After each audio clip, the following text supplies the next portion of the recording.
Servus, Glück auf und herzlich willkommen zum weiteren FC Bayern Talk. Ja Leute, Weltpokalgewinner oder Club-WM-Gewinner. Bleib lieber beim Weltpokal, gefällt mir besser. Ja, sorry, dass ich ein bisschen zerzaust aussehe. Ich bin gerade rein von der Mittagsschicht. Wir haben gerade 5 nach 12, also 24:05 Uhr quasi. Ich sehe gerade auch, dass das hier mal wieder extrem spiegelt. Läuft. So, ist besser. Ist auch gerade nicht an, ist auch wurscht. Ja, mein Gott. Was war das jetzt? Quadra, Triple, Double, Triple, was weiß ich. Ja, natürlich schön für uns, dass wir dann jetzt so die zweite Mannschaft sehen, die das jemals geschafft hat. Klar, sicher, tolle Leistung. Aber wenn man mal ehrlich ist und sich die Gegner anguckt in dem Wettbewerb, schon schwierig, wie ich finde. Wir haben den auf jeden Fall verdient gewonnen. Wenn ich mir jetzt aber überlege, unsere Mannschaft wäre nicht müde gewesen.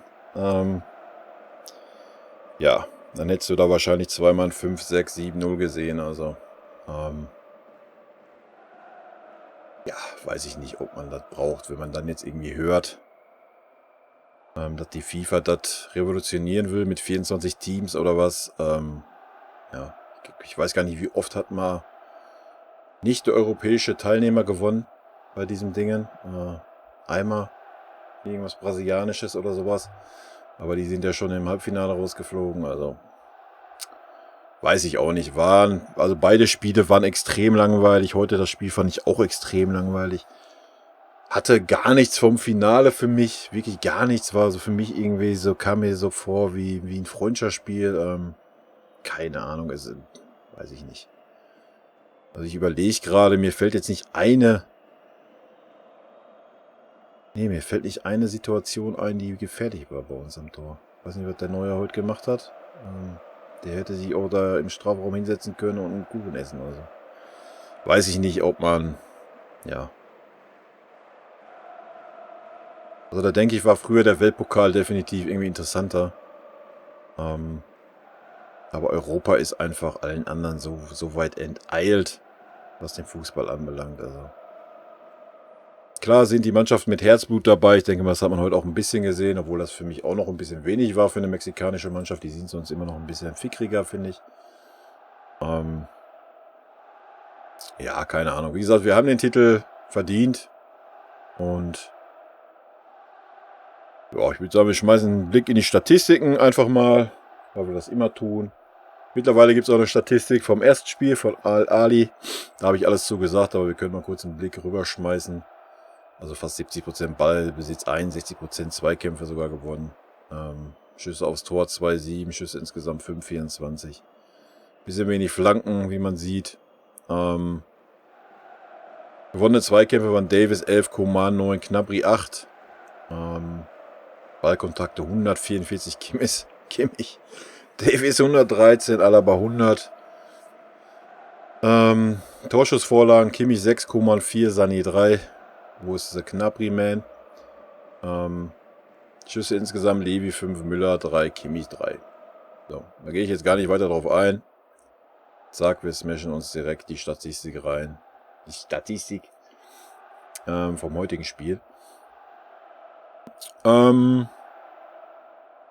Ja, was können wir vorher noch sagen? Davis war verbessert wieder, also ist konstanter geworden.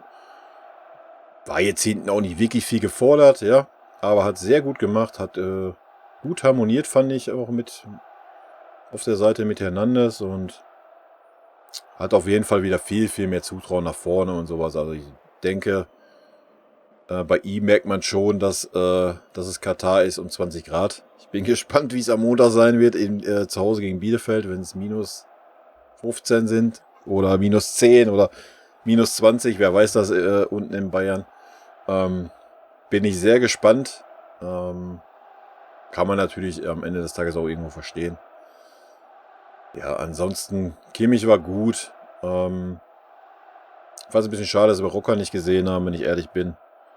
Fand er hat ein gutes Spiel gemacht im Halbfinale. Fand ich ein bisschen schade, dass man dass man Alaba da bevorzugt hat. Ja, Alaba war okay, war jetzt aber auch nicht irgendwie mega gut im defensiven Mittelfeld, fand ich. Naja. Aber hauen wir uns erstmal einen Blick in die Statistiken rein. Gut, Ballbesitz 55%. Ja, man hat schon gesehen, dass die Tigers schon ein bisschen besser waren wie der Gegner davor, aber auch absolut nicht auf Augenhöhe, meiner Meinung nach. Auch wenn das jetzt ziemlich ausgeglichen ausschaut, auch Zweikämpfe 50-50, Fouls ist ungefähr gleich. Schüsse, ja, da sieht man das schon. Schüsse insgesamt 17:3. Also die haben 3 Schüsse gehabt, da ging einer aufs Tor. Und das war irgendwie so ein cooler Ei, was der Neue auch nur aufheben musste. Ja, also ich hatte nicht einmal, ich hatte nicht einmal das Gefühl, dass da irgendwie irgendwas anbrennen könnte. Also auch hier wieder Davies vorne, bestätigt auch unsere Aussagen. 11 gewonnene Zweikämpfe. Coman war gewohnt, gut, stark. War auch so der einzige der Außenspieler, der die Dribblings vorne gewonnen hat. Der hat 2-3 Mal richtig gut ausgespielt und hat dann reingeflankt. Ansonsten gewonnene Zweikämpfe Süle. Süle war auch mega gut. In meinen Augen hat alles im Griff gehabt. Egal welcher von den beiden Stürmern da war, der eiskalt abgekocht. Ballkontakte 107 Davis, 103 Kimmich, 89 Alaba. Torschussvorlagen, Kimmich 4, Alaba 2, Choupo-Moting 2. Und Schüsse insgesamt 4 Sané, 3 Coman, 2 Tolisso. Was kann man sonst Allgemeines vielleicht sagen zu dem Spiel aus unserer Sicht? Ich denke, so der letzte Pass hat gefehlt. Ne? Auch viele technische Fehler hatten wir. Beim Sané, auch beim Gnabry so 2-3 Mal den Ball einfach viel zu weit vorgelegt, schlecht angenommen. Lag vielleicht auch ein bisschen am Platz, der sah teilweise nicht ganz so gut aus. Aber ansonsten immer so der letzte Tacken hat gefehlt. Ich denke, man hat auch gesehen, dass wir müde waren. Zumindest in zweiter Halbzeit. Dass man da schon auch so ein bisschen auf Akkuschonung gespielt hat. So erst recht so die letzten 20 Minuten. Ansonsten denke ich, war keiner wirklich richtig schlecht, keiner wirklich richtig gut. Es waren 2, 3 Spieler, die ein bisschen besser waren wie der Rest. Aber ansonsten eine ganz souveräne Mannschaftsleistung, ja. Also da hat sich keiner hängen lassen. Alle haben das gegeben, was sie konnten. Und ja, am Ende hat es gereicht. Selbst der Choupo-Moting hat ja mal eine gute Aktion heute gehabt. Der Schuss aufs Tor war natürlich dann wieder eine Katastrophe. Der Sané hatte ein bisschen Pech mit seiner Latte. Dann haben wir... War Choupo-Moting am Pfosten? Ne, Tolisso, glaube ich, ne? Wo der Torwart noch ein bisschen dran war. Ja, wie ich schon sagte, es war ein Gegner, der nicht auf Augenhöhe wirklich war. Muss man einfach so sagen. Auch wenn Ballbesitz und sowas. Wir haben sie dann spielen lassen, die zweite Halbzeit, die letzte halbe Stunde haben wir sie spielen lassen einfach. Ne? Aber ja, keine Ahnung, die haben gar nicht die Spieler gehabt, um uns irgendwie gefährlich zu werden. Muss man halt einfach so sehen. Also, ja, wie hieß er hier, der französische Stürmer da, der war ja mehr Spielmacher wie Stürmer heute. Der war der Einzige, der ein bisschen auffällig war. Ansonsten habe ich da auch keinen gesehen, der uns irgendwie ins Auge gestochen ist. Ja, ich würde sagen, ich vergebe einfach mal ein paar Noten. Das wird ziemlich dreierlastig werden heute, denke ich. Ich denke, Neuer, gut, gar nicht geprüft, eine 3. Hernandez war auch eine 3, war jetzt nicht irgendwie... Ja, wenn er gebraucht wurde, hat er auch mal zweimal dazwischen gehauen. Dafür ist er auch da, dafür ist er Innenverteidiger. Ansonsten ist es natürlich relativ schwierig, die heute zu beurteilen. Die waren beide gut. Ich fand den Süle einen Tacken besser wie den Hernandez. Aber sie waren auch nicht wirklich gefordert. Also, muss man ganz klar sagen. Pavard hat 2, 3 Wackler hinten drin gehabt. Ja, weiß ich nicht was. Pavard sieht für mich halt immer wieder, so spätestens nach 40 Minuten sieht er einfach platt aus. Ja? Ich weiß nicht, was mit dem los ist. Es war okay heute. Ich mit dem, ja, er stand richtig, das Tor dann noch gemacht. War für mich auch eine 3, trotz des Tores. Also eine 2 habe ich da nicht gesehen. Dafür war es dann wieder so nach hinten hin. Weiß ich auch nicht. Aber generell war die rechte Seite ein bisschen schwieriger heute. Wir haben viel, viel mehr über links gemacht. Ne?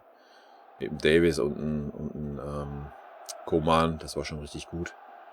Davis würde ich auch eine 3 geben, eine bessere 3, eine 3 plus würde ich sagen. Sané war auf eine 3, war okay, hatte viel gekämpft auch, hatte wieder so ein bisschen das Pech.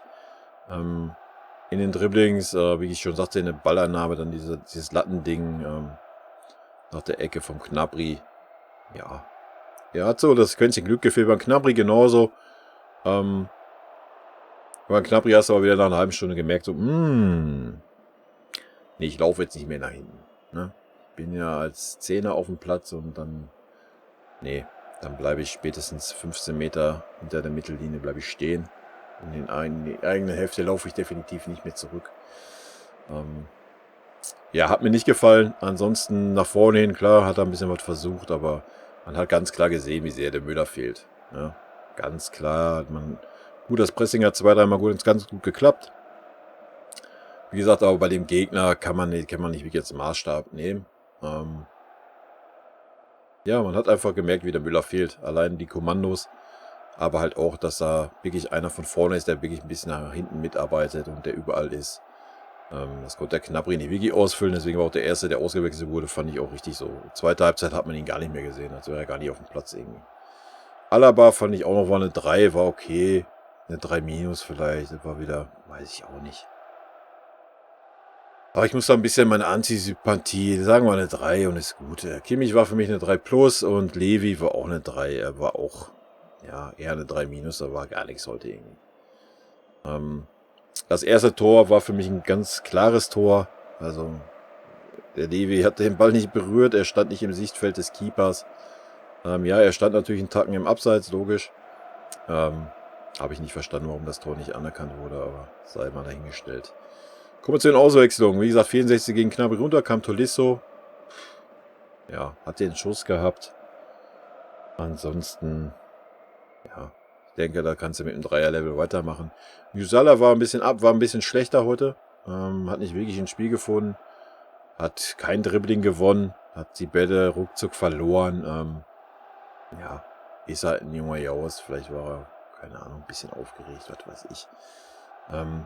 Da wir im Dreier-Modus sehen, gehen wir in eine 3 minus. Douglas Costa, die 3 sind jetzt aber auch schwierig zu bewerten für 17, okay, es waren 20 Minuten. Ne? 20 Minuten können wir schon bewerten. Douglas Costa fand ich auch okay, hat 2-3 Mal angezogen und hat dann auch da die Leute einfach mal stehen lassen. Wenn man natürlich so einen Spieler nochmal für 20 Minuten bringen kannst. War für mich eine gute 3. Choupo-Moting gehen wir dann auch mal eine 3 heute. Hat sich ja die eine Sache, wo sie außen gut durchgesetzt hat er ja gut gemacht. Kann man ja nicht anders sagen. Aber ansonsten war es halt auch wieder recht wenig. Aber gut, was soll man auch verlangen, ne? Wenn man keine Spielpraxis hat, keinen Spielrhythmus hat. Muss man immer ein bisschen mit berücksichtigen. Ja, ich denke, man hat gut gesehen, dass Hernandez und Süle funktionieren. Und ich persönlich würde mir halt einfach wünschen, dass die beiden sich halt mal da einspielen für im Hinblick nächste Saison. Beim Boateng weiß man jetzt auch nicht, wie der das so in seinem Kopf verpackt, was da so privat bei ihm los ist. Ja, Thema Alaba habe ich alles gesagt, brauchen wir uns heute nicht drüber aufregen. Er hat nicht in der Innenverteidigung gespielt. Davis stark verbessert, Pavard wieder abfallend. Kimmich, bärenstark wie immer eigentlich. Boah, ich denke, da ist ein ganz gutes Fazit. Wie ich schon sagte, der Wettbewerb, ja, nimmt man mit, klar, 5 Mille kriegen wir wohl. Der Großteil an die Mannschaft geht, also ist jetzt auch nicht so, aber ja, es steht in den Geschichtsbüchern, wir haben es geschafft, 6 Titel in einer Saison zu gewinnen. Das ist das, was zählt. Ansonsten ja, muss man einfach auch sagen, wir haben die Pflichtaufgabe erfüllt, ja. Also, wenn man die Gegner da gesehen hat, Leute, wenn wir das Ding da nicht gewonnen hätten, wäre es ein Trauerspiel gewesen, muss man auch mal sagen. Da hätte wahrscheinlich auch so die halbe Bundesliga hätte den Potter geholt, ja, wenn man die Gegner dann mal sieht. Das muss man halt auch einfach mal sagen. Aber klar, mit unserer Belastung und so weiter muss man die beiden Spiele auch erstmal so souverän, wie sie waren, runterspielen und gewinnen. Und von daher, ja, Glückwunsch. Wir dürfen uns Weltpokalsieger nennen oder Club-WM-Sieger. Und bin mal gespannt, wer dann der erste Weltpokalsieger B-Sieger sein wird. War ja mal der FC St. Pauli. Nee, ich bin gespannt, wie das Spiel wird am Montag gegen Bielefeld. Ja, die fliegen, glaube ich, heute noch zurück. Und kriegen dann erstmal einen Schock von 25 Grad Unterschied. Haben dann 2 Tage frei, so wie ich gelesen habe. Trainieren dann Sonntag und spielen dann am Montag. Ich bin sehr gespannt, wie das klappt. Aber vielleicht haben diese 4 Tage einfach mal da ein bisschen Sonne, 20 Grad, einfach mal ein bisschen den Akku auch aufgeladen. Auch wenn es 2 Spiele waren natürlich, dass wir wieder am Akku geschraubt haben. Aber einfach vom Kopf her und vielleicht beflügelt uns der Titel jetzt nochmal. Vielleicht, wir haben jetzt Bielefeld, das sollten wir irgendwie schaukeln. Ich erwarte kein Spiel, wo wir irgendwie ich guck mal eben, wo wir irgendwie 3, 4, 5 nur gewinnen oder so. Ich denke, das wird so eine enge Kiste 1-0, so wie die letzten Spiele oder ein 2-1 oder sowas. Ja, und dann geht's halt los mit in Frankfurt, dann in Lazio. Das wären natürlich 2 ganz andere Kaliber. Frankfurt ist super in Form, Lazio ist auch super in Form. Bin ich sehr gespannt auf die beiden Spiele. Dann haben wir Köln. Zu Hause sollten wir irgendwie gewinnen, auch wenn die wieder ein bisschen stabiler sind. Dann haben wir Dortmund zu Hause. Dortmund ist aktuell eine Wundertüte, da kann alles passieren. Dann spielen wir in Bremen, dann haben wir schon ein Rückspiel gegen Lazio. Also das geht jetzt wieder Schlag auf Schlag. Englische Wochen. Ja, bis zum Ende der Saison wahrscheinlich. Aber so ist es halt, ne? Gut, ich würde sagen, Leute, das soll es gewesen sein. Ich habe schon wieder viel zu lange gequatscht hier. Ich hoffe, ich konnte mich einigermaßen ausdrücken. Weil ich bin echt fertig gerade, ich bin echt müde. Deswegen auch so meine pure Freude, die da ist. Ich habe einfach keine Energie, Leute. Natürlich super, wir haben den jetzt zum 4. Mal, glaube ich, gewonnen. Oder zum 5. Mal. Weiß ich gerade gar nicht genau. Und ja, kann man stolz drauf sein, aber wenn man die Spiele gesehen hat, war es halt einfach auch eine Pflichtaufgabe. Und ja, aber wir sind der Weltpokalsieger, also dürfen wir uns jetzt für die laufende Saison die beste Mannschaft der Welt nennen. Sportlich. Ne? Wenn das nichts ist, Leute. Also, in diesem Sinne, rot-weiße Grüße gehen raus an alle Weltpokalsieger. Und wir sehen uns, hören uns, wenn ihr Bock habt, am Dienstag wieder zum Spiel gegen Bielefeld. Dann wird es wieder ein bisschen euphorischer. Haut rein, bis dann. Tschüssi.